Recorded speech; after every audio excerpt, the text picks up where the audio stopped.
ಆತ್ಮೀಯ H 16 news ಅರ್ಥಾತ್ ಸಿದ್ದರಾಮಯ್ಯ ಸ್ವಾಗತ. ನಾನು ನಿಮ್ಮವ MI ಅಥವಾ ಮಲ್ಲಪ್ಪ ಜೋತಾವರ್. ಆದ್ಮೇಲೆ ಗುಟ್ಕಾ ವಿಷಯ ಭಾಳ ಜೋರ್ದಾರ್ ಹೇಳ್ತಾ ಇದೆ. ದಿನದ ದಿನಕ್ಕೆ ಸರ್ಕಾರನೂ ಒಂದು ರೀತಿಯಿಂದ ಹಟ್ಟಕ್ಕೆ ಬಿದ್ದಂಗೆ ಅಂತ ಅನ್ನಿಸ್ತದೆ. ಅದೇ ಕಾಲಕ್ಕೆ ಅಡಿಕೆ ಬೆಳೆಯುವಂಥ ರೈತರು ಬೆಳೆಗಾರರು ಅವರು ಇಲ್ಲ ನಮ್ಮ ಬದುಕಿಗೆ ಏನು ಅನ್ನುವಂಥ ಪ್ರಶ್ನೆ ಮಾಡ್ತಾ ಇದ್ದಾರೆ. ಭಾಳ ಸೂಕ್ಷ್ಮವಾದ ವಿಷಯ. ಆದರೆ ಗುಟ್ಕಾದಿಂದ ಆ ನಿಕೋಟಿನ್ದಿಂದ ಅದ್ರ ವಿಷಯದಿಂದ ಅನೇಕ ಜನರಿಗೆ ಕ್ಯಾನ್ಸರು ಮತ್ತೊಂದು ಇನ್ನೊಂದು ಬಾಯಿ ಕ್ಯಾನ್ಸರು ಆಗುವಂಥದ್ದು ಅನೇಕ ರೂಪದ ತೊಂದರೆಗಳಾಗ್ತಾ ಇರೋದೇನು ಸುಳ್ಳಲ್ಲ. ಒಳ್ಳೆಯ ನಿರ್ಧಾರ ತೆಗೆದುಕೊಂಡಾಗ ನಾವು ಸಮರ್ಥನೆ ಮಾಡ್ಕೋಬೇಕಾಗ್ತದೆ. ಯಾಕಂದರೆ ಅಲ್ಪಾವಧಿಯ ಹಾನಿಗಾಗಿ ದೀರ್ಘಾವಧಿಯ ಒಂದು ತೊಂದರೆಗಳನ್ನು ಅನುಭವಿಸೋದು ತಪ್ಪಲ್ವಾ ಅಂತೇಳಿ. ಯಾಕೆಂದರೆ ಅಡಿಕೆ ಬೆಳೆದನ್ನ ಬಿಟ್ಟುಬಿಟ್ರೆ ಆ ಬೆಳೆ 1 ವರ್ಷ 2 ವರ್ಷ ಬೆಳೆ ಪರಿಹಾರ ಕೊಡ್ಬೋದು ಸರ್ಕಾರಗಳಿಂದ. ಅಡಿಕೆನೇ ಬೆಳೆದು ಬಿಟ್ಟರೆ ಬೇರೆ ಅಲ್ಲಿ ಬೆಳೆಗಳನ್ನು ಬೆಳೆದ್ರೆ ಅಲ್ಲೇನು ಅಂತ ಒಂದು ಪ್ರಶ್ನೆ ಜನಸಾಮಾನ್ಯರು ಮಾತಾಡ್ತಾ ಇದ್ದಾರೆ ಇವಾಗ. ಅದೇ ಕಾಲಕ್ಕೆ ಸಾರಾಯಿ ಬಗ್ಗೆ ಜೋರಾಗ್ತಾ ಇದೆ. ಸಾರಾಯಿ ಬಂದು ಆಗ್ಬೇಕಪ್ಪ ನಮಗೆ ಅಂತ. ಯಾಕಂದ್ರೆ ಅನೇಕ ಕುಟುಂಬಗಳು ಸಾರಾಯಿಯಿಂದ ಗುಟ್ಕಾ ಮತ್ತು ತಂಬಾಕದಿಂದ ಹಾಳಾಗ್ತಾ ಇರೋದನ್ನು ಹಾಳಾಗಿದ್ದನ್ನು ಖಚಿತವಾಗಿ ನಾವು ನೋಡ್ತಾ ಇದ್ದೀವಿ. ಅದೇ ಈ ದಿಶೆಯಲ್ಲಿ ಇವತ್ತು DK ಶಿವಕುಮಾರ್ ಅವರು ತೆಗೆದುಕೊಂಡಂಥ ನಿರ್ಧಾರ. ಅದೇ ಕಾಲಕ್ಕೆ ನಮ್ಮ ಆರೋಗ್ಯ ಸಚಿವರು ಖಾದರ್ ಅವರು ಸಹಿತ ತೆಗೆದುಕೊಳ್ಳುವಂಥ ನಿರ್ಧಾರ. ಖಾದರ್ ಅವರು ಒಂದು ಇಂಟರ್ವ್ಯೂ ಹೇಳ್ಬಿಟ್ಟಿದ್ದಪ್ಪ ಸುತಾರಾಮ ಸಾಧ್ಯ ಇಲ್ಲ, ಅದನ್ನು ಬ್ಯಾನ್ ಮಾಡಬೇಕು ಅಂತೇಳಿ ಒಂದು ದೃಢ ನಿರ್ಧಾರಕ್ಕೆ ಬಂದಿದ್ದಾರೆ. ಈ ಸಂದರ್ಭದಲ್ಲಿ ನಾವು ಅಡಿಕೆ ಬೆಳೆಗಾರರಿಗೆ ಏನು ಪರಿಹಾರ ಕೊಡ್ಬೋದು, ಮತ್ತೇನು ಕೊಡೋಕ್ಕೆ ಸಾಧ್ಯ, ಅದರ ಬಗ್ಗೆ ಯೋಚನೆ ಮಾಡಬೇಕು. ಆ ಬ್ಯಾನ್ ತೆಗೀರಿ ಅಂತ ಹೇಳೋದು ಎಷ್ಟು ಮಟ್ಟಿಗೆ ಸರಿ ಅಂತೇಳಿ. ಹೌದು, ಇವತ್ತು ಹೌದಪ್ಪ ನಾವು ಇದರಿಂದ ಲಾಭ ಅದಪ್ಪ, ದುಡ್ಡು ಬರ್ತದೆ, ಬೇಕಾದ ಮಾಡೋದೇನು ಅಂತ. ಹೌದು, ಮನುಷ್ಯನ ದುಡ್ಡು ಬೇಕು, ದುಡ್ಡಿಂದ ಬದುಕಾಗೋದಿಲ್ಲ, ಸತ್ಯನಾದ ಏನೋ ಸಟ್ಟಿರುತ್ತೋ. ಯಾಕೆಂತಂದ್ರೆ ಬದುಕಬೇಕಾದ್ರೆ ದುಡ್ಡು ಬೇಕು, ಅವಶ್ಯಕತೆ. ಆದರೆ ದುಡ್ಡೇ ಅಲ್ಲ ಏನು ಅಂತ.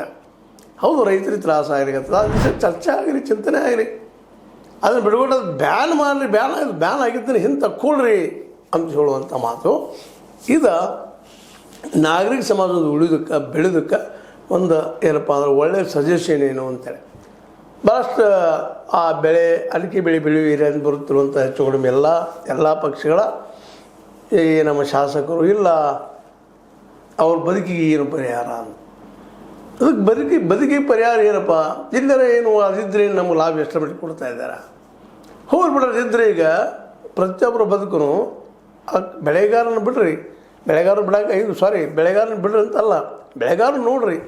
ಅಡಿಕೆ ಬೆಳೆಗಾರರು ಸ್ವಲ್ಪ ಲಾಭ ಮಾಡ್ಕೊಂಡಿರ್ಬೋದು, ಬಟ್ ಅವ್ರಿಗಿದು ಹೆಚ್ಚು ಲಾಭ ಮಾಡ್ಕೊಂಡವರು ಈ ಮಿಡ್ಲ್ ಮ್ಯಾನ್ ಗುಟ್ಕಾ ತಯಾರು ಮಾಡ್ತಾರಲ್ರಿ, ಅವ್ರು ಹೆಚ್ಚು ಲಾಭ ಮಾಡ್ಕೊಂಡಿದ್ದಾರೆ. ರೈತಗೆ ಹೆಚ್ಚಿಲ್ಲ. ಇವರು ರೈತ ಕಬ್ಬು ಬೆಳಿತಾನೆ, ಎಷ್ಟು ಏರಿಸ್ಕೊಟ್ಟಾರಪ್ಪ ರೈತಗೆ ಕಬ್ಬಿನಿಂದ ಬೆಲೆ ಎಷ್ಟು ಏರಿಸ್ಕೊಟ್ಟಾರ?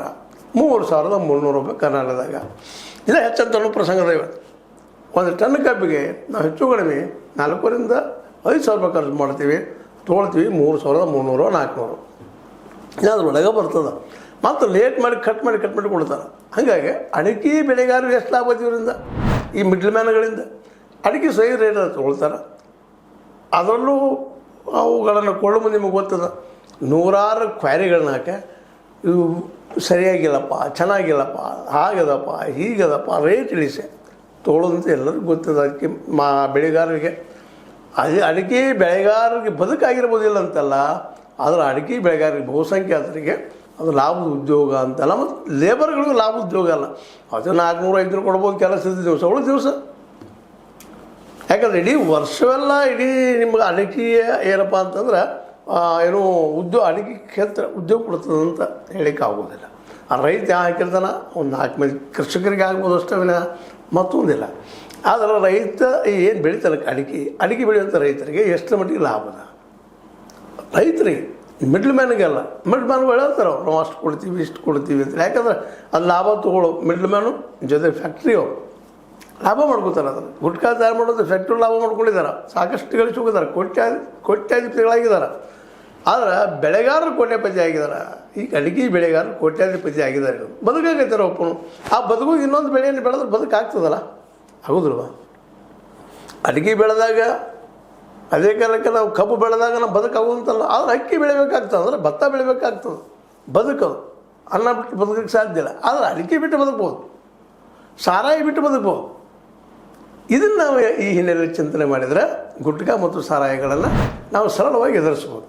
ಅದು ನಮ್ಮಲ್ಲಿ ಒಂದೇನೋ ಬ್ಯಾನ್ ಮಾಡಿದಾಗ ಒಳ್ಳೆಯ ನಿರ್ಧಾರ ತೆಗೆದುಕೊಂಡಾಗ ನಾವು ಅದನ್ನು ಇಲ್ಲ ಅನ್ನುವಂಗೆ ಅಂಜಿಸಿಬಿಟ್ರೆ ಸರ್ಕಾರಕ್ಕೂ ಬೆದರಿಕೆ ಆಗ್ತದೆ.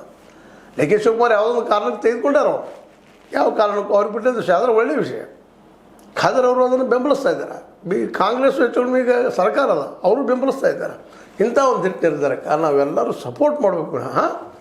ಹೇಗಾದ್ರೂ ಮಾಡಿ ಅಡುಗೆ ಬೆಳೆಗಾರರು ಉಳಿಸ್ಕೊಡ್ನು, ಪಾಪ ಅವ್ರಿಗೂ ಬೆಳೆದಿರ್ತಾರೆ. ಈಗ ಲಾಸ್ ಆಗ್ತವೆ, 1-2 ವರ್ಷ ಲಾಸ್ ತುಂಬಿ ಕೊಡ್ರಿ, ಇಲ್ಲಂತಲ್ಲ. ಅದು ಬೆಳಿಲೇಬೇಕು, ಬೆಳಿಲೇಬೇಕಂತ ಯಾಕೆ? ಸಕ್ಕರೆ ಸಕ್ಕರೆ ಬರ್ತದೆ, ಎಥನಾಲ್ ಬರ್ತದೆ, ಸಾರಾಯಿ ಬರ್ತದೆ ಕಬ್ಬಿಣಿಂದ. ಇದ್ರ ಬಿಟ್ಟು ಮತ್ತೇನಪ್ಪ ಎಥನಾಲ್ ಅಂದರೆ ಅದು ಇವತ್ತು ಎಥನಾಲ್ದಿಂದಾಗೆ ಇವತ್ತು ಏನಾಗ್ಯದಪ್ಪ 20% ಎಥನಾಲ್ ಹಾಕೋದ್ರಿಂದ ಗಾಡಿಗಳು ಬಾದ ಆಗ್ತಾ ಇದ್ದಾವೆ. ಅವು ಉಪಯೋಗಕ್ಕೂ ಬರ್ತಾಯಿಲ್ಲ ಎಥನಾಲ್ದಿಂದ. ಮತ್ತು ಮಳ್ಳಿಯಿಂದ ಸಾರಾಯಿ ಆಗ್ತದೆ ಕೂಡ ನಮ್ಮ ಲಿವರ್ಗಳನ್ನ ಬಾದ್ ಮಾಡ್ಕೊಳ್ತಾ ಇದ್ದೀವಿ. ಅಂದ್ರೆ ಕಬ್ಬ ಮತ್ತು ಅಡಿಕೆಯಿಂದ ನಾವು ಏನು ತಯಾರು ಮಾಡಿದ್ದೀವಿ? ಗುಟ್ಕಾಗಳನ್ನ ತಯಾರು ಮಾಡ್ತೀವಿ. ಏನೋ ಕೆಮಿಕಲ್ ಕೂಡಿಸಿ ಮಾಡಿ ನಿಕೋಟಿನ್ ಮತ್ತು ತಂಬಾಕು ಸೇರಿಸಿ ನಾವು ಇದ್ದಂಥವ್ರು ಲಾಭ ಮಾಡ್ಕೊಳ್ತೀವಿ. ಎಷ್ಟರ ಪಟ್ಟಿಗೆ ಲಾಭ ಅಂದ್ರೆ ಮ್ಯಾಕ್ಸಿಮಮ್ ಲಾಭ ಇರ್ತದೆ ಅವ್ರಿಗೆ, ತಯಾರು ಮಾಡೋರಿಗೆ, ಮಾರೋರಿಗೆ. ಆದರೆ ಕಬ್ಬು ಬೆಳೆಯುವಂಗೆ ಅಡಿಕೆ ಬೆಳೆಯೋ ಬೆಳೆಗಾರರಿಗೆ ಎಷ್ಟು ಲಾಭ ಅದ ಆದರೂ ಇವತ್ತು ವಿಮರ್ಶೆ ಮಾಡುವಂಥ ವಿಷಯ ಅದ. ಅಂದ್ರೆ ಆ ಪ್ರಮಾಣದ ಅವ್ರಿಗೆ ಲಾಭ ಮಾಡಿಕೊಟ್ರೆ, ಬದುಕು ಮಾಡಿಕೊಟ್ರೆ ಅವ್ರ ಪ್ರಾಬ್ಲಮ್ ಇಲ್ಲಲ್ಲ. ಈ ದಿಶೆಯಲ್ಲೂ ಚಿಂತನೆ ಮಾಡೋದು ಯೋಗ್ಯ ಅಂತ ನನ್ನ ಅಭಿಪ್ರಾಯ. ಮತ್ತು ಅನೇಕರು ಇದನ್ನು ಹೌದು ಈ ದಿಶೆಯಲ್ಲಿ ಚಿಂತನೆ ಯಾಕೆ ಮಾಡಬಾರ್ದು? ಯಾಕಂದರೆ ಕಬ್ಬು ನೆಸಸರಿ ಇಲ್ಲ, ಅಡಿಕೆ ನೆಸಸರಿ ಇಲ್ಲ, ಬದುಕಿಗೆ ಅಲ್ಲದು. ಸುಮ್ಮನೆ ಚಟಕ್ಕಾಗಿ ಎರಡು ಮಾಡುವಂಥ ಚಟಕ್ಕ, ಸಾರಾಯಿ ಚಟಕ್ಕ, ಎಥನಾಲ್ ಹಾಕಿ ಗಾಡಿ ಕೇಳಿಸ್ಕೊಂಡು ಚಟಕ್ಕ ನಾವು ಮಾಡ್ಬೋದು. ಅದು ಎಥನಾಲ್ ಯಾರು ಮಾಡ್ತಾ ಇದ್ದಾರೆ? ದೊಡ್ಡ ದೊಡ್ಡ ಫ್ಯಾಕ್ಟ್ರಿಯವರು ಬಂಡವಾಳ ಹೂಡ್ತಾರೆ, ಎಥನಾಲ್ ಅಂತ ಯಾರು ಮಾಡ್ತಾರೆ, ಗಾಡಿಗಳು ಉಪಯೋಗ ಮಾಡಲಿಕ್ಕೆ ಪ್ರಯತ್ನ ಮಾಡ್ತಾರೆ, ಸಾರಾಯಿ ಹೆಚ್ಚಿಗೆ ಉಪಯೋಗ ಮಾಡ್ತಾರೆ ಎಲ್ಲನೂ. ಆದರೆ ಅದು ಲಾಭ ಯಾರಿಗಪ್ಪ ಅಂದ್ರೆ ಈ ದುಡ್ಡು ಹೂಡಿದಂಥವ್ರ ಲಾಭನ, ಫ್ಯಾಕ್ಟ್ರಿ ಹಾಕೊಂಡವ್ರ ಲಾಭನ. ಇದು ರೈತಗೆ ಲಾಭ ಅಲ್ಲ. ಕಬ್ಬು ಬೆಳೆಯುವಂಥ ರೈತ ಸುಖದಿಂದಿಲ್ಲ, ಅಡಿಕೆ ಬೆಳೀತಿರುವಂಥ ರೈತ ಸುಖದಿಂದಿಲ್ಲ. ರೈತರಿಗೆ ಲಾಭ ಇಲ್ಲ. ಬೆಳೆ ನಿಮ್ಗೆ ಬೇಕಂತ ಹೋಯ್ತಾರೆ, ಕಚ್ಚಾ ವಸ್ತು ಹೋಯ್ತಾರೆ, ಅವ್ರು ಪಕ್ಕ ಮಾಡ್ಕೊಂಡು ತಾವು ಪಕ್ಕಾಗಿ ಹೊಡಿತಾರೆ. ಇದನ್ನು ಸಹಿತ ನಾವು ನಮ್ಮ ರೈತರಿಗೆ ತಿಳಿಸುವಂಥ ಕೆಲಸವನ್ನು ಮಾಡಬೇಕಾಗಿದೆ. ಕೇವಲ ಯಾರೋ ಒಬ್ಬರು ತಮ್ಮ ಫ್ಯಾಕ್ಟ್ರಿ ಲಾಭಕ್ಕಾಗಿ ಒಂದಿಷ್ಟು ಕೆಲವು ರೈತರನ್ನ ಎತ್ತುಕಟ್ಟೆ ಮಾಡಿ ಸರ್ಕಾರ ವಿರುದ್ಧ ಎಬ್ಬಿಸಿ ನಡೆಸುವಂಥ ಕೆಲಸಗಳು ನಡೀತಾ ಇರ್ತವೆ. ಇದು ಭಾಳ ಸೂಕ್ಷ್ಮ ನಡೀತಿರುವಂಥ ಕೆಲಸಗಳು ಇದು. ಮತ್ತು ಅದಕ್ಕಾಗಿನ ಈ ಒಂದು ಗುಟ್ಕಾ ತಿನ್ನೋರು ಸಹಿತ ವಿಚಾರ ಹೇಳ್ಬೇಕು. ಇದನ್ನು ಈಗೇನೋ ಹರ ಇರ್ತದೆ, ಯೌವನ ಇರ್ತದೆ, ಜೊತೆಗೇನೋ ಇರ್ತದೆ, ದುಡ್ಡು ಇರ್ತದೆ, ಅದೇ ನಾವು ಆರಾಮ ಮಾಡ್ಕೋಬೋದು, ಮತ್ತೇನು ಮಾಡ್ಬೋದು ಅಂತೇಳಿ. ಬಟ್ ಸ್ವಲ್ಪ ಇಳಿ ವಯಸ್ಸಾಯ್ತಪ್ಪ ಅಂತಂದ್ರೆ ಗಂಟಲು ಕ್ಯಾನ್ಸರು ಮತ್ತೆ ಕ್ಯಾನ್ಸರ್ ಆದಾಗ ನಾ ಯಾಕೆ ತಿಂದಿನಪ್ಪ ಅನ್ನುವಂಥದ್ದು ಕೊನೆಯ ದಿನಗಳನ್ನು ಭಾಳ ನೋವಿನಿಂದ ಕಳೆಯುವಂಥ ಪ್ರಸಂಗ ಬರ್ತದೆ. ಇದು ಪ್ರತಿಯೊಬ್ಬರು ತಿಳ್ಕೊಬೇಕಾದಂಥ ವಿಷಯ. ಇದು ಗುಟ್ಕಾದ ಮೇಲೆ ಹಾಕಿರ್ತಾರೆ ಪಾಪ ಡೇಂಜರ್ಸ್ ಟು ದ ಹೆಲ್ತ್ ಅಂತೇಳಿ, ಸಿಗರೆಟ್ ಮೇಲೂ ಹಾಕಿರ್ತಾರೆ ಡೇಂಜರ್ಸ್ ಟು ದ ಹೆಲ್ತ್ ಅಂತೇಳಿ. ಅದು ನೋಡಿ ನೀವು ಸಿಗರೆಟ್ ಸಿಗ್ತಾ ಇರ್ತೀರಿ, ಅದು ನೋಡಿದ್ರೆ ನೀವು ಗುಟ್ಕಾ ತಿಂತಾ ಇರ್ತೀರಿ. ಅದಕ್ಕಾಗಿ ಇವತ್ತು ಸರ್ಕಾರ ಒಂದು ದಿಟ್ಟ ನಿರ್ಧಾರ ತೆಗೆದುಕೊಂಡದು, ಗುಟ್ಕಾಕ್ಕೆ ನಿಷೇಧ ಇರಿದಂಗೆ. ಇನ್ನು ಸಾರಾಯಿ ಒಂದು ಹೇರಿಬಿಟ್ರೆ ನಮ್ಮ ಪ್ಯಾಂಕ್ರಿಯಾಸ್ ಮತ್ತು ಲಿವರ್ ಚೆನ್ನಾಗಿ ಉಳಿತಾವೆ. ಅವೆರಡು ಚೆನ್ನಾಗಿದ್ರೆ ನಾವು ಬದುಕ್ತೀವಿ ಹೆಚ್ಚು ಕಾಲ. ಡೈಜೆಷನ್ ಚೆನ್ನಾಗಿರ್ತದೆ, ಸಾಯ ಮುಂದೆ ನೆಮ್ಮದಿಯಿಂದ ಸಾಯ್ತೀವಿ ಅಂತ ನಮ್ಮಲ್ಲಿ ಅದಕ್ಕೆ ಹೇಳ್ತಾರಲ್ಲ. ಏನಪ್ಪ ಅಂತಂದ್ರೆ ಈ ಶರಣರ ಒಂದು ಏನಪ್ಪ ಅಂದ್ರೆ ಗುಣವನ್ನು ಮರಣದಲ್ಲಿ ನೋಡುವಂಥ ಅವ್ರ ಆರೋಗ್ಯ ಇರ್ಬೋದು, ಮತ್ತೇನಿರ್ಬೋದು. ಯಾಕಂದರೆ ಯಾರು ಆರಾಮವಾಗಿ ಕೂತವ್ರು ಎದ್ದು ಹೋದಂಗೆ ಇತ್ತಪ್ಪ ಅಂತಂದ್ರೆ ಯಾರಿಗೂ ಬೇಜಾರಿಲ್ಲ. ಅದಕ್ಕೆ ಹೇಳುವಂಥದ್ದು ನಮ್ಮ ಯೋಗ್ಯ ಚಟಗಳಂದ್ರೆ ಊಟ, ನಿದ್ದೆ, ಒಳ್ಳೊಳ್ಳೆ ವಿಚಾರಗಳನ್ನ ಚಿಂತನೆ ಮಾಡುವಂಥದ್ದು ಇವತ್ತು ಬಹಳ ಅನಿವಾರ್ಯ. ಅದನ್ನು ಮಾಡಿದ್ರೆ ನಾವು ಮುಪ್ಪಾವಸ್ಥೆನೇ ನೋಡ್ರಿ. ಭಾಳ ಕೆಟ್ಟ ಕಾಲ ಅಂದ್ರೆ ಹರೆಯ ಮತ್ತು ಬಾಲ್ಯ ಬೆಸ್ಟ್ ಟೈಮ್ಗಳು. ಮುಪ್ಪಾವಸ್ಥೆ ಏನು ಬರ್ತದೆ, ಮಿಡ್ಲ್ ಏಜು ದಾಟಿದ ಮೇಲೆ ಮುಪ್ಪಾವಸ್ಥೆಗೆ ಬಂದಾಗ ಗೊತ್ತಾಗ್ತದೆ ನಾವು ಯಾಕೆ ಚಟ ಮಾಡಿದ್ದೀವಿ ಅಂತೇಳಿ. ಇನ್ನು ಇವು ಸಾರಾಯಿ ಮತ್ತು ಗುಟ್ಕಾದವ್ರು 35-40 ವರ್ಷ ಎಷ್ಟೋ ಜನ ನಮ್ಮ ಮುಖಾನ ಮಂತ್ರಿಸಿದ್ದು ನಾವು ನೋಡ್ತಾ ಇದ್ವಿ. ಈ ನೆಲೆಯಲ್ಲಿ ಇವತ್ತು ಡಿ ಕೆ ಶಿವಕುಮಾರ್ ಅವರು ತೆಗೆದುಕೊಂಡಂಥ ನಿರ್ಧಾರ ಭಾಳ ಒಳ್ಳೆಯದ. ಅದನ್ನು ನಾವು ಶ್ಲಾಘನೆ ಮಾಡಲೇಬೇಕಾಗ್ತದೆ. ಅದೇ ಕಾಲಕ್ಕೆ ಖಾದರ್ ಅವರು ಸಹಿತ ಅವ್ರಿಗೆ ಬೆನ್ನೆಲುಬು ನಿಂತು ಅವ್ರ ಪರವಾಗಿ ಮಾತಾಡ್ತಾ ಇದ್ದಾರೆ, ಅವ್ರಿಗೂ ಆಗಬೇಕು. ಅದೇ ಕಾಲಕ್ಕೆ ಅಡಿಕೆ ಬೆಳೆಗಾರರು ನಿಮಗೆ ಎಷ್ಟು ಲಾಭ ಆಗ್ತದೆ ಇದನ್ನು ವಿಚಾರ ಮಾಡಿ. ಎಷ್ಟು ಬರ್ತದೆ ನಿಮ್ಮ ಕೈಗೆ, ಎಷ್ಟು ಆಗ್ತದೆ. ಈ ಮಿಡಲ್ ಮ್ಯಾನ್ ಪ್ಲಸ್ ಫ್ಯಾಕ್ಟ್ರಿ ಅವ್ರು ಎಷ್ಟು ಲಾಭ ಮಾಡ್ಕೊಳ್ತಾರೆ, ನಿಮ್ಮ ಅಡಿಕೆ ಎಷ್ಟು ಕೊಡ್ಕೊಳ್ತಾರೆ, ಅವ್ರು ಯಾವ ಪ್ರಮಾಣದಲ್ಲಿ ಮಾರಾಟ ಮಾಡ್ಕೊಳ್ತಾರೆ. ಹಾಗೆ ತಂಬಾಕು ಬೆಳೆಗಾರರು ಸಹ ವಿಚಾರ ಮಾಡ್ಬೇಕಾಗಿದೆ. ಎಷ್ಟು ನಿಮಗೆ ಅವ್ರು ತಂಬಾಕು ಬೆಲೆ ಕೊಡ್ತಾರೆ, ಅದ್ರ ಲಾಭ ಎಷ್ಟು ಮಾಡ್ಕೊಳ್ತಾರೆ. ಆ ಗುಟ್ಕಾಯಿ ಬೆಳೆಯೋದ್ರಿಂದ ಲಾಭ ಯಾರಿಗೆ ಅಂದ್ರೆ ಫ್ಯಾಕ್ಟ್ರಿಯವ್ರಿಗೆ, ಮಾರಾಟಗಾರರಿಗೆ. ಇದರಲ್ಲಿ ಎರಡು ಮಾತಿಲ್ಲ. ಅವ್ರಿಗೆ ತೊಂದರೆ ಆಗಿದ್ದಕ್ಕಾಗಿ ಅವ್ರು ರೈತರ ಮೇಲೆ ಹಾಕ್ತಾಯಿದ್ದಾರೆ. ಪಾಪ ರೈತರಿಗೆ ಕೆಲವೊಂದು ವಿಷಯ ತಮ್ಮ ಬದುಕು ಕಷ್ಟ ಅಪಾಯ ತೆಗೆದ್ರೆ ಅನ್ನೋದು ಅದನ್ನು ಬದುಕ್ತಾ ಇದ್ದಾರೆ. ಅವ್ರಿಗೆ ನೋವು ಅಥವಾ ತೊಂದರೆ ಆಗಿರ್ಬೋದಿಲ್ಲ ಅಂತಲ್ಲ. ಅವರು ಈ ದಿಶೆಯಲ್ಲಿ ಚಿಂತನೆ ಮಾಡಿ ಈ ಒಂದು ವಿಷಯದಲ್ಲ ಸರ್ಕಾರಕ್ಕೆ ಬೆಂಬಲ ಕೊಡುವಂಥ ಕೆಲಸ ಆಗಬೇಕು. ಅವರು ಸ್ವಲ್ಪ ಚಿಂತನೆ ಮಾಡಬೇಕು. ನಾವು ಬೆಳೆಯುವ ಬೆಳೆಯಿಂದ ಪಾಪ ಈಗ ಗಂಟಲು ಕ್ಯಾನ್ಸರು ಮತ್ತು ಕ್ಯಾನ್ಸರ್ ಆಗಿ ಜನ ನೋವನ್ನು ಅನುಭವಿಸೋದು ಬೇಕಾ ಅನ್ನುವಂಥದ್ದು.